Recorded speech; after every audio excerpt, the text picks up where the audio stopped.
귀한 찬양 하나님께서 받으신 것과 우리에게 은혜가 된 것을 믿습니다. 아멘. 우리는 계속해서 사무엘상을 살펴보며 나아갑니다. 사무엘상은 사사시대 다음에 이어지는 그런 이야기들로 우리는 알고 있습니다. 사사시대로부터 왕정시대로 이어지는 그런 다리 역할을 하는 그런 부분이라고 말할 수 있습니다. 우리는 이것을 일컬어서 과도기라고 부릅니다. 여러분, 과도기란 무엇입니까? 체제가 변하고 극심한 혼란과 어려움이 있었던 시대를 일컬어서 우리는 과도기라 부르는 것이죠. 우리는 사무엘상을 함께 보면서 하나님의 사람은 어떻게 살아야 하는지, 또 하나님의 사람의 길은 어디에 있는지, 또 오늘의 제목처럼 나를 부르신 그 자리에서 내가 어떻게 행해야 하는지, 이것을 함께 묵상해 보시면 좋을 것 같습니다. 오늘 본문은 사무엘에 대한 본문입니다. 여러분, 이 사무엘은 어떻게 태어났습니까? 우리가 앞에서 살펴본 본문이지만 1장 11절의 본문을 다시 한번 보겠습니다. 서원하여 이르되 만군의 여호와여, 만일 주의 여종의 고통을 돌보시고 나를 기억하사 주의 여종을 잊지 아니하시고 주의 여종에게 아들을 주시면 내가 그의 평생의 그를 여호와께 드리고 삭도를 그의 머리에 대지 아니하겠나이다. 여러분, 이 서원의 기도가 다시 말하자면 나실인의 서원인 것이죠. 삭도를 머리에 대지 않는 평생에 구별된 사람, 이 사람으로 하나님께 드리겠다라는 기도였다는 것입니다. 그런데 당시에 나실인의 서원 기도는 관례상으로 일정의 기간을 정해두게 되어 있습니다. 그러니까 평생에 하나님께 드리기보다는 보통의 일정의 기간을 정해두고 서원 기도를 했다라는 것이죠. 굳이 평생을 바치겠다고 하지 않아도 자신의 그 요구사항을 하나님께 얘기하면서 충분히 서원할 수 있었던 것입니다. 그런데 본문에 보는 것처럼 한나는 그렇게 행하지 않았다라는 것이죠. 저는 이 부분에서 정말 하나님이 원하시는 그 기도가 완성되었다라고 생각이 됩니다. 왜 하나님이 원하시는 기도였을까? 그것은 하나님이 이 시대 가운데 온전히 하나님께 헌신된 그 사람을 찾고 계셨기 때문입니다. 민족이 영적으로 고통당하는 이 시기에 한나라는 그 한 여인의 고통이 민족의 고통을 지금 대변하고 있는 것이었습니다. 이것은 중첩되어 있다는 것이죠. 그리고 또한 한나의 회복은 민족의 회복을 말해주는 서원이 되고 있다는 것입니다. 그의 기도는 내가 원하는 것을 하나님 앞에 요구하는 기도였는데, 그 기도가 자기의 고통에 고통을 더할 때, 그 끝까지 달할 때에 하나님이 원하시는 그 기도와 맞닿게 되었다는 것입니다. 그는 자기가 원하는 것을 하나님께 기도했는데 어느 순간 하나님이 원하시는 것을 드리겠다는 헌신의 기도가 되어 있었다는 것이죠. 여러분, 우리의 삶 가운데 하나님께 간구할 기도의 제목이 있어서 기도할 때 그 기도는 하나님의 은혜를 구하는 기도에서 하나님께 나의 삶을 헌신하는 기도로 바뀌는 순간이 분명 찾아올 것입니다. 그 순간을 넘어서야 하나님의 응답이 오는 것이죠. 여러분, 하나님의 은혜를 구하십니까? 여러분, 은혜가 무엇입니까? 나한테 굳이 그렇게 해주실 필요가 없는데 해주시는 것이죠. 그러면 더 나아가서 헌신은 무엇입니까? 인간적인 기준으로 보았을 때 그 정도까지 할 필요가 없는데 그렇게 하게 되는 것, 사람들이 생각하는 최선, 그 이상을 드리는 것, 그것이 헌신인 것이죠. 오늘 본문은 사무엘이 여호와의 전에서 하나님의 음성을 듣는 아주 중요한 밤입니다. 먼저 오늘 본문 1절의 말씀을 보시면 아이 사무엘이 엘리 앞에서 여호와를 섬길 때에는 여호와의 말씀이 희귀하여 이상이 흔히 보이지 않았더라. 1절의 말씀을 보는 것처럼 아이 사무엘이 엘리 앞에서 여호와를 섬겼다라고 되어 있습니다. 엘리라는 사람 앞에 있었지만, 늘 마주하는 엘리라는 그 제사장 앞에 있었지만 그 사람을 섬긴 것이 아니었다는 것이죠. 저는 이 표현이 굉장히 중요하다고 생각이 됩니다. 사무엘상을 쭉 보다 보면 사무엘이 회막 안에 있을 때 하나님 앞에 거하는 인생이었다, 하나님을 섬기는 인생이었다, 이런 표현들이 나옵니다. 그것은 그냥 그 사람을 단지 그 설명하로 끝나는 표현이 아니라 사람을 주목한 것이 아니라 하나님을 주목했다라는 뜻을 우리에게 말해주는 것이죠. 사람이 맡긴 사명이 아니라 비로소 하나님이 맡긴 사명인 것을 알았다는 것입니다. 여러분, 우리가 살고 있는 이 평범한 하루하루, 이 평범함 속에 거룩이 있습니다. 이것이 무슨 말이냐? 우리의 일상에 하나님의 거룩함이 있다라는 것입니다. 오늘 나의 삶에 그리고 매 순간에 하나님이 계시다는 것을 알게 되면 늘 하나님이 그 자리에 임재해 계신 것을 느끼는 것이죠. 이어진 1절의 말씀을 보면 하나님의 말씀이 희귀하여 이상이 흔히 보이지 않았다라고 되어 있습니다. 이 말씀을 당시 이스라엘의 영적인 침체의 상태를 아주 적나라하게 보여주는 그런 말씀인 것이죠.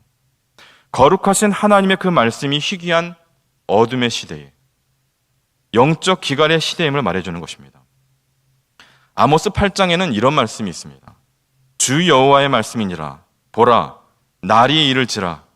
내가 기근을 땅에 보내리니 양식이 없어 주림이 아니며 물이 없어 가람이 아니요 여호와의 말씀을 듣지 못한 기갈이라.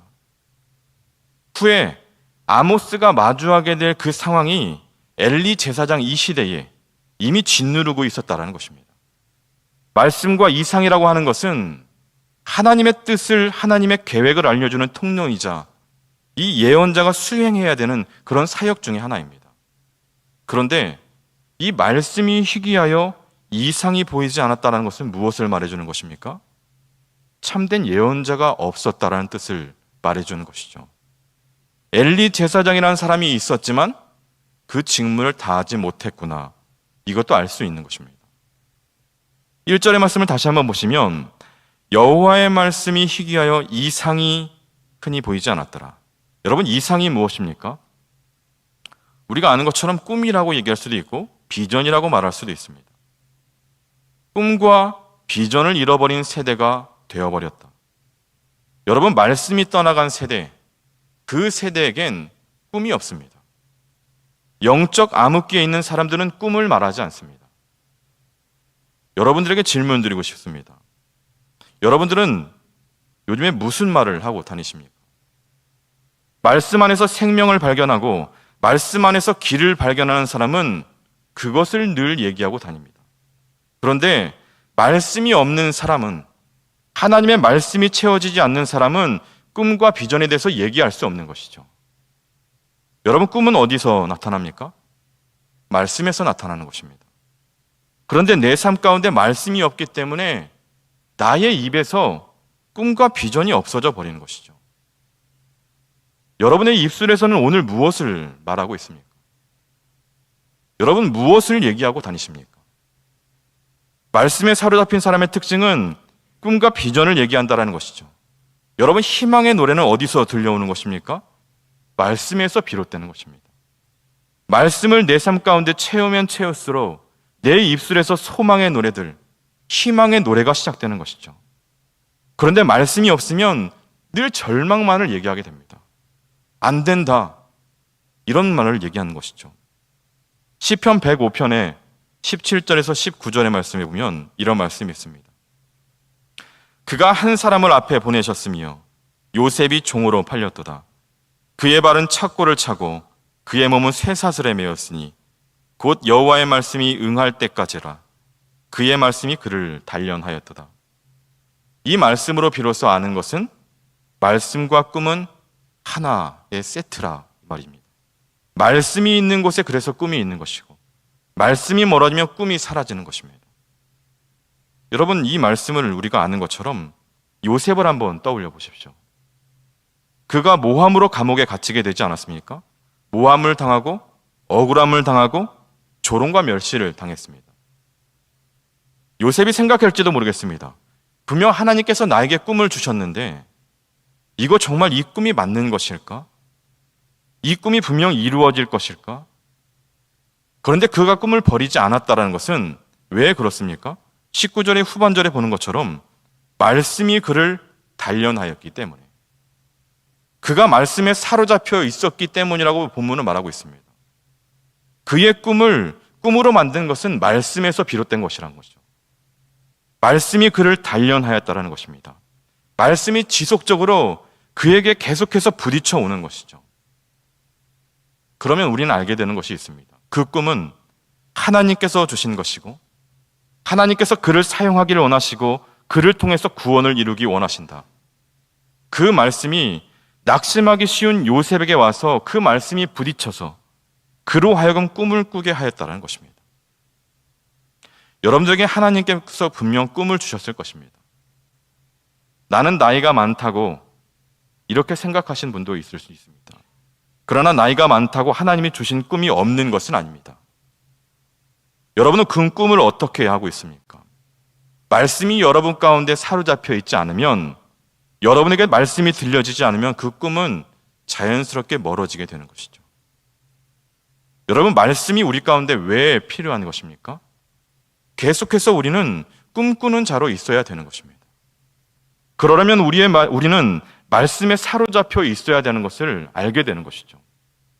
우리가 해야 할 일이 있다면 그것은 말씀을 늘 가까이 하는 일이고 말씀을 사모하는 일입니다.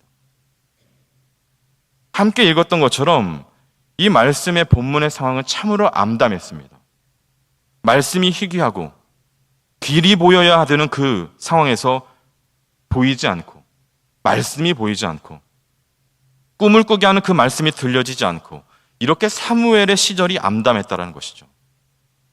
여러분, 이렇게 암담한 시절에 사람들이 기댈 수 있는 것은 누굽니까?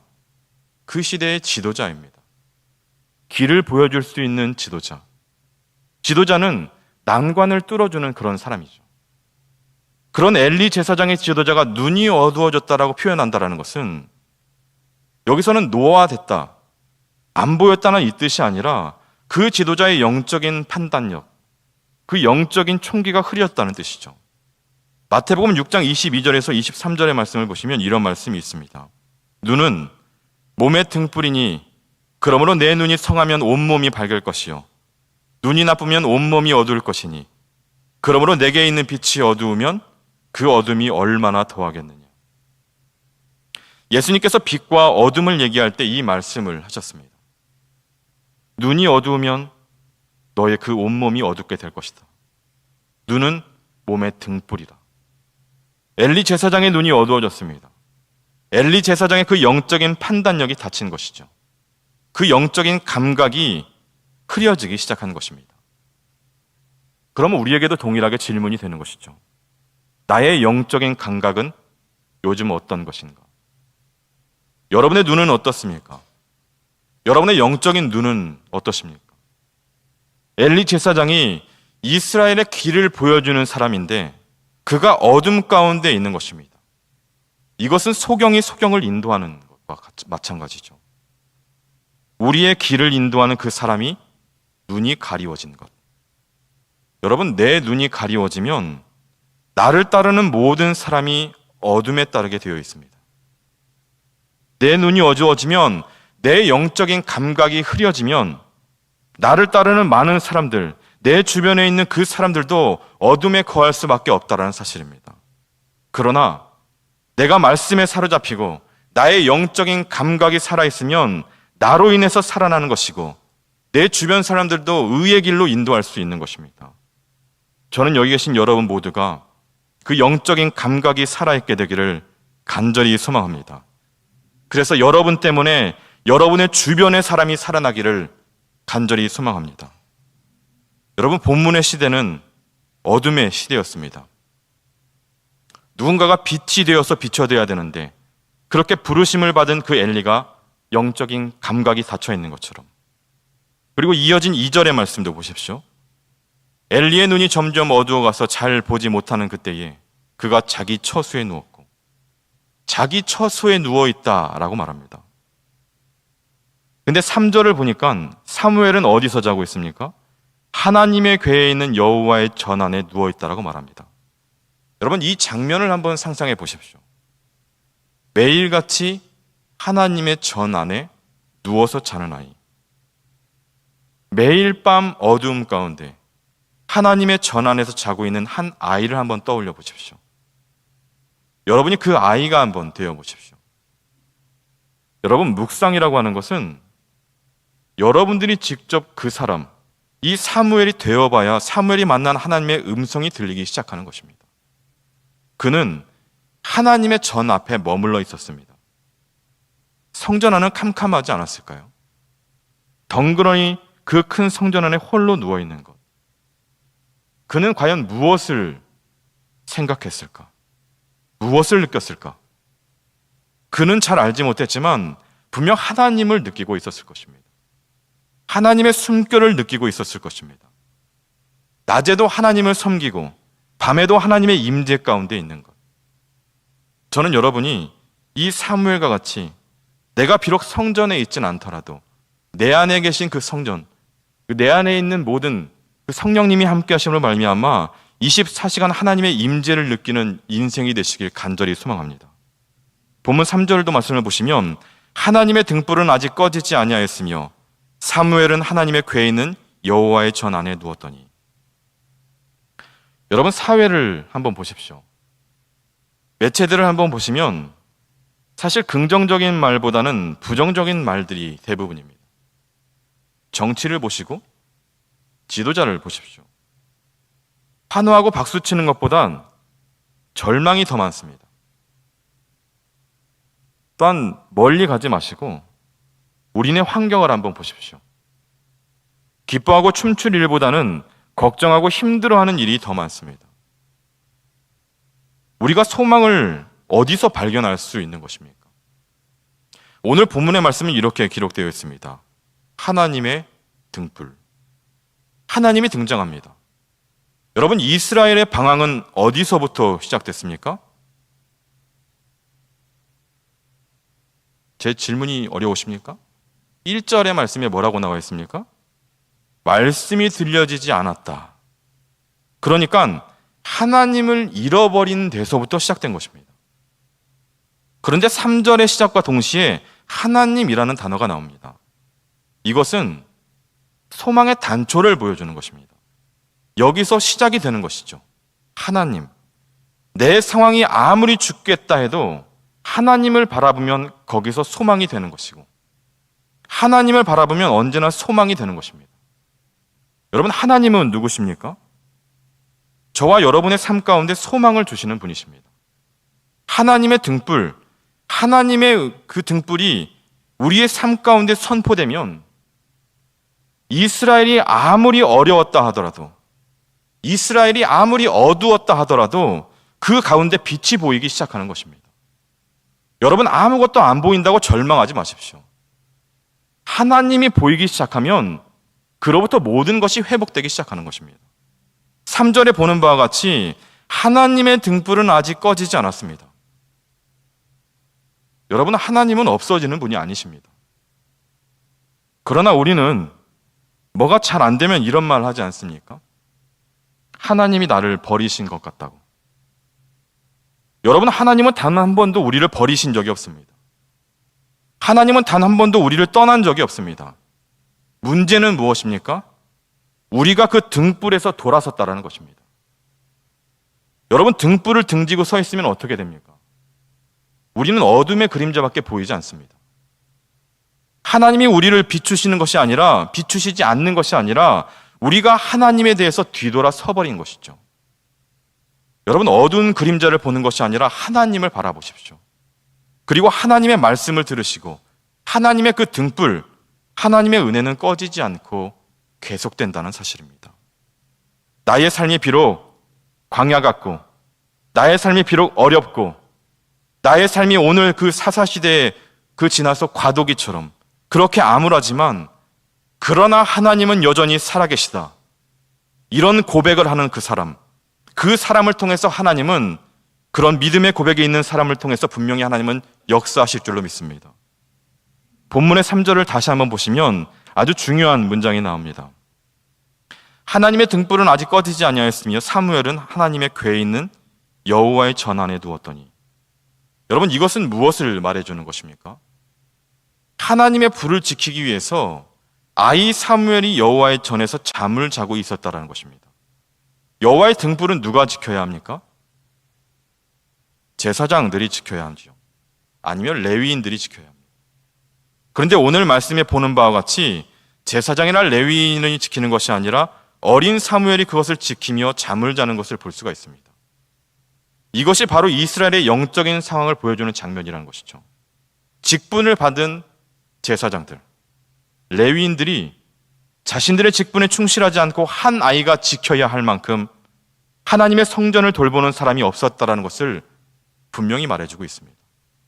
그런데 중요한 것은요, 하나님께서 미약하고 어리지만 이 하나님의 등불을 지키고 있었던 사무엘을 부르시는 것을 볼 수가 있는 것입니다.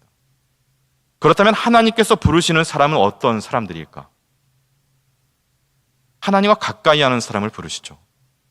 시편 73편 28절에 보면 이런 말씀이 있습니다. 하나님께 가까이함이 내게 복이라. 우리 인생 가운데 하나님을 가까이 하는 것이 우리의 인생의 복인 줄로 믿습니다. 그렇다면 하나님을 가까이 한다는 것은 무엇입니까? 하나님만을 붙잡고 사는 인생을 말하는 것이죠. 그럼 더 나아가서 하나님을 붙잡고 사는 것은 무엇일까? 하나님을 늘 기억하며 사는 인생을 말하는 것입니다. 그리고 하나님을 두려워하는 사람입니다.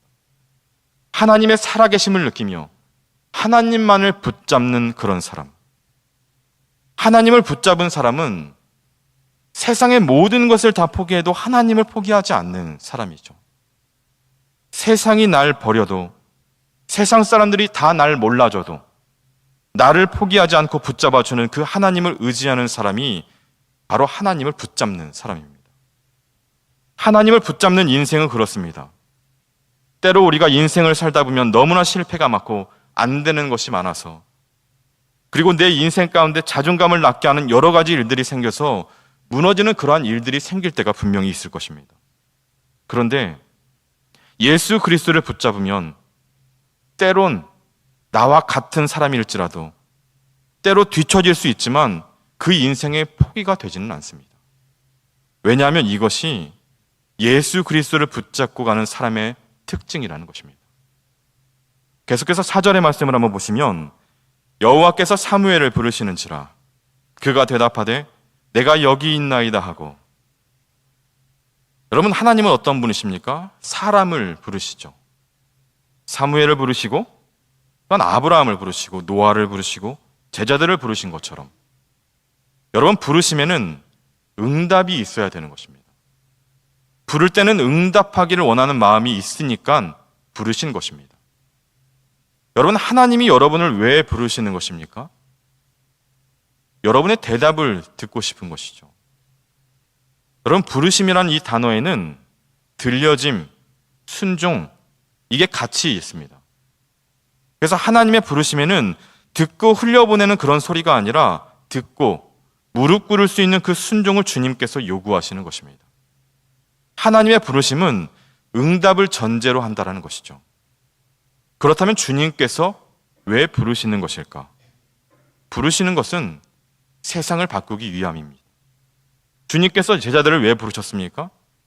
세상을 바꾸고 싶다라는 것이죠. 어둠의 세상을, 절망의 세상을, 죄악 가운데 있는 세상을 빛으로 바꾸고 싶다라는 것입니다.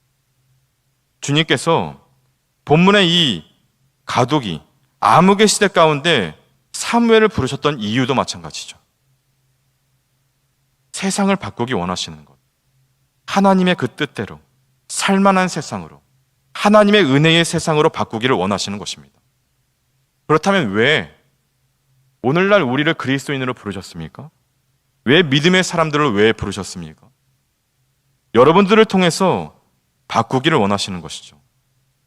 여러분을 통해서 바꾸어지고 있는지 여러분 한번 곰곰이 생각해 보십시오. 여러분, 하나님의 크신 슬픔이 무엇인지 아십니까? 그것은 불러도 대답이 없는 것입니다. 하나님이 부르시는데 대답이 없습니다. 이사야를 부르실 때 누가 우리를 위하여 갈고 하시니 이렇게 말씀하시는데 대답하는 자가 없는 것입니다. 여러분, 여러분을 부르시는 그 하나님의 부르심이 허공을 떠다니거나 메아리가 되지 않도록 우리가 아멘으로 화답할 수 있는 여러분들이 될 수 있기를 간절히 소망합니다. 여러분, 부르시면은 응답이 있는 것이고 부르시면은 침묵이 금이 아닙니다. 우리의 대답은 무엇이냐? 4절 후반절에 말하는 것처럼 그가 대답하되 내가 여기 있나이다 하고, 그 부르심 앞에 대답할 사람이 바로 나였다라는 것이죠.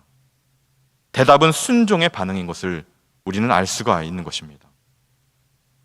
여러분은 어디에 서 계십니까?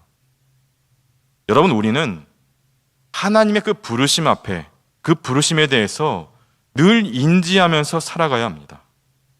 내가 오늘 서 있는 이 땅이 하나님이 부르시는 땅인지, 거기서 최선을 다해야 한다는 것이죠. 그리고 그 최선을 통해서 무엇을 해야 되냐? 변화시키는 데까지 나아가야 된다는 것입니다. 그 부르심의 사건은 이 변화 때문에 부르신 것입니다. 여러분, 사사시대의 이 마지막을 이 사무엘을 통해서 모든 이 사사시대가 끝나버리고 맙니다. 그리고 새로운 시대가 열립니다. 왕정시대가. 사울왕과 다윗왕이 나오는 그 왕정시대로 계속해서 이어집니다. 여러분, 주님께서 사무엘을 왜 부르셨습니까? 사사시대의 저주를 끝내기 위해서. 하나님께서 사무엘을 부르셨던 것이죠. 왜 하나님께서 우리를 통해서 때 열방으로, 또 삶의 곳곳으로 왜 그렇게 부르시는 것입니까? 그 부르심을 받은 사람이 그 삶의 곳곳에 가면 변화의 사건, 구원의 사건이 일어나는 것이죠. 하나님께서 예수 그리스도를 어디로 부르셨습니까? 골고다 언덕으로 부르지 않았습니까? 죽음의 땅으로 불렀습니다. 그 부르심의 자리에서 어떤 일이 일어났습니까? 구원이 일어났고, 세상을 덮고 있던 사단의 권세가 끊어지고 휘장이 찢어지고 우리 가운데 구원의 생명의 길이 열렸다는 사실입니다. 부르심을 가지고 그 자리에 서는 사람들에게 얼마나 놀라운 능력이 나타나는지 오늘 말씀을 통해서 알 수 있는 것이죠. 여러분의 부르심의 자리는 어디이십니까? 그것을 깨달아야 될 것입니다. 하나님께서는 저와 여러분을 모두를 부르셨습니다. 먼저 부르심에 대해서 하나님, 내가 여기 있다라고 말할 줄 알아야 된다는 것이죠. 하나님의 뜻을 구하고 하나님께서 변화시키고자 하는 그곳에 서기를 원하는 그 사람을 세워서 그 땅을 변화시킬 것입니다. 저는 여기 계신 모든 여러분들이 하나님이 부르시는 그 자리 가운데 최선을 다하시되 그곳에서 변화의 물결이요, 은혜의 물결이요, 구원의 역사가 있게 되기를 간절히 소망합니다. 다시 4절의 말씀으로 돌아가서 하나님의 사무엘을 부르십니다. 사무엘아, 사무엘아. 처음에 사무엘이 하나님의 음성을 들었습니다. 그런데 문제는 무엇이냐? 그게 하나님의 음성인 줄 몰랐다라는 것이죠. 7절의 말씀처럼 사무엘이 아직 여호와를 알지 못하고 여호와의 말씀도 아직 그에게 나타나지 아니한 때라. 여러분, 이것이 무엇을 말해주는 것입니까? 하나님의 음성을 듣기는 들었지만 그것이 처음이 아니었습니다. 그래서 그것이 하나님의 음성인지를 몰랐다라는 것이죠. 우리도 삶을 살아가다 보면 하나님이 우리에게 말씀하시는데 그것이 하나님의 음성인지를 모르기 때문에 듣고 지나치는 경우가 많이 있을 수 있습니다. 왜 그렇을까? 친밀하지 않기 때문에, 익숙하지 않기 때문인 것이죠. 5절에 엘리 제사장 앞으로 가고 6절에 또 앞으로 가고 8절에 또 나아갑니다. 근데 하나님은 어리숙한 그 사무엘에게 기다려주시는 거죠. 어쩌면 이것은 이스라엘을 포기하지 않고 기다려주시는 하나님의 은혜를 떠올려 볼 수 있는 것입니다. 또한 이 3번이라고 하는 것은 예수 그리스도를 버렸던 그 베드로, 이 베드로를 향해서 예수님께서 3번 부르시며 사명을 주시고 회복시켜 주시는 그런 모습도 떠올려 볼 수 있는 것이죠. 여러분, 이렇듯 엘리에게 찾아가자 그것이 하나님의 음성인 것을 알았다는 것입니다. 그리고 아이 사물에게 어떻게 반응해야 되는지 알려줬다라는 것이죠. 여러분, 10절 한번 보시면 10절 후반절에 말씀하옵소서 주의 종이 듣겠나이다 말씀합니다. 그런데 하나님이 무슨 말씀을 하십니까? 어린 사무엘에게 격려의 말씀, 인생의 언약이나 때론 축복의 말씀이 아니라 무시무시한 얘기를 시작합니다. 엘리 제사장의 그 집안을 칠 것이다. 무서운 심판의 메시지를 하나님이 하신다는 거죠. 그러나 결국 사무엘은 하나님의 음성을 들었고 그 음성을 들은 대로 엘리에게 가서 이야기를 하게 됩니다. 우리는 때로 하나님의 음성을 듣기를 사모하지만 하나님의 음성을 듣는 것은 여러분 책임을 수반한다는 것을 생각하지 않습니다. 순종할 책임, 그것을 생각하지 않는다라는 것이죠. 여러분, 하나님의 음성을 사모하기 전에 하나님 앞에 순종의 결단을 하는 여러분들의 인생 되시기를 간절히 소망합니다. 여호수아 1장 7절의 말씀을 보시면 이런 말씀이 있습니다. 오직 강하고 극히 담대하여 나의 종 모세에게 내게 명령한 그 율법을 다 지켜 행하고 우로나 좌로나 치우치지 말라. 그리하면 어디로 가든지 형통하리라. 여러분, 이 모세의 뒤를 이은 여호수아에게 했던 말씀입니다. 오직 강하고 담대하라 말씀하시고 모세에게 명령한 그 율법을 다 지켜라. 그리하면 형통한다 말씀합니다. 여러분, 말씀 가운데는 진리가 있다는 것이죠. 그것은 무엇이냐? 그 부르심 가운데 있을 때에 어디로 가느냐가 사실 중요하지 않다는 것입니다. 우리가 생각할 때는 어디로의 관심이 많습니다. 무엇을 선택하고 어디로 갈 것인가에 대해 관심이 많다는 거죠. 그런데 이 말씀을 보는 바와 같이 선택이 중요한 것이 아니라 말씀을 가지고 하나님이 그 주신 말씀을 가지고 부르심 가운데 그 말씀을 가지고 살라라는 것입니다. 하나님의 말씀을 묵상하고 그 말씀을 의지하여서 살면 내가 어디로 가든지 형통할 것이다. 그러나 무엇이 중요한 것이냐? 어떠한 태도를 가지고 사느냐가 더 중요한 것입니다. 여러분, 하나님의 부르심은 그 하나님의 부르심을 기다리는 사람이 되는 것은 사실 중요하지 않습니다. 부르실 수밖에 없는 사람이 되는 것이 중요한 것이라 저는 생각합니다.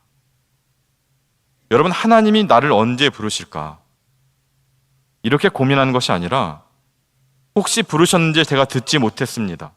이런 고민이 아니라 하나님께서 여러분들을 부르실 수밖에 없는 이 시대의 사무엘로 우리가 살아가면 되는 것입니다. 사무엘이 그렇게 살았던 것처럼 모두가 다 불법을 행하고 그는 하나님의 등불을 지키기 위해서 성전에서 최선을 다하여 살았던 것처럼 하나님의 부르심의 타이밍과 상관없이 하나님이 부르실 수밖에 없는 한 사람으로 살아가는 그 오늘이 소중하다는 사실을 우리는 명심하고 살아갈 수 있어야 한다는 사실입니다. 이 시간 이 예배당 안에 있는 여러분 모두가 하나님께서 부르실 수밖에 없는 그 사람으로 거듭나게 되기를 간절히 소망합니다. 아무랬던 사사시대를 끝나고 하나님의 통치가 새롭게 시작되는 그 시작으로 하나님은 사무엘을 불러서 시작합니다. 하나님께서 사무엘을 부르셨던 이유는 그 최악의 상황에 있었지만 그 상황의 영적인 주도권을 빼앗기지 않고 하나님의 그 부르심의 사명의 자리에서 집중할 수 있는 그 한 사람이었기 때문인 것이죠. 그런 순종의 준비가 된 사무엘을 부르시고 그를 통해서 이스라엘의 새로운 역사를 써내려 가신 것입니다. 어쩌면 이 시대, 우리가 살고 있는 이 시대가 사무엘이 살았던 시대보다 더 암울한 시대를 우리는 살고 있는 것 같습니다. 그리고 하나님은 오늘도 이 시대를 변화시킬 순종할 준비가 되어 있는 사무엘을 찾고 계실지도 모릅니다. 그리고 그 사무엘이 바로 저와 여러분일 수 있다는 사실입니다. 여러분, 이 시대는 하나님의 음성을 듣기에는 너무나도 많은 소리들이 존재합니다. 내가 사무엘이라 할지라도 이 시대의 소리를 끊지 않으면 하나님의 그 음성을 듣지 못하는 시대 가운데 우리는 살아가고 있다는 사실이죠. 여러분, 나의 소리, 주변 사람의 소리에 집중하지 마시고 세상 소리에 집중하지 마시고 하나님의 그 음성을 들을 수 있는 그런 시간 되기를 간절히 소망합니다. 또 사무엘과 같이 오늘의 상황에 절망을 묵상하는 것이 아니라 절망을 묵상함으로 내 영혼에 내 인생의 주도권을 상황에 뺏기는 것이 아니라 주님을 바라보고 내게 그 부르신 사명을 바라보며 최선이라는 태도를 가지고 살아가는 것입니다. 그때 비로소 하나님께서 나를 부르신 가운데 그 자리에서 순종함으로 그 하나님의 그 걸음을 쫓아가는 여러분들이 되시길 간절히 소망합니다. 절망에 이끌려가는 것이 아니라 그 절망을 피해 다니는 사람이 아니라 그 절망을 하나님의 능력으로, 하나님의 그 부르심으로 깨버릴 수 있는 이 시대에 거듭나는 그 사무엘들이 여러분들이 되시기를 간절히 소망합니다.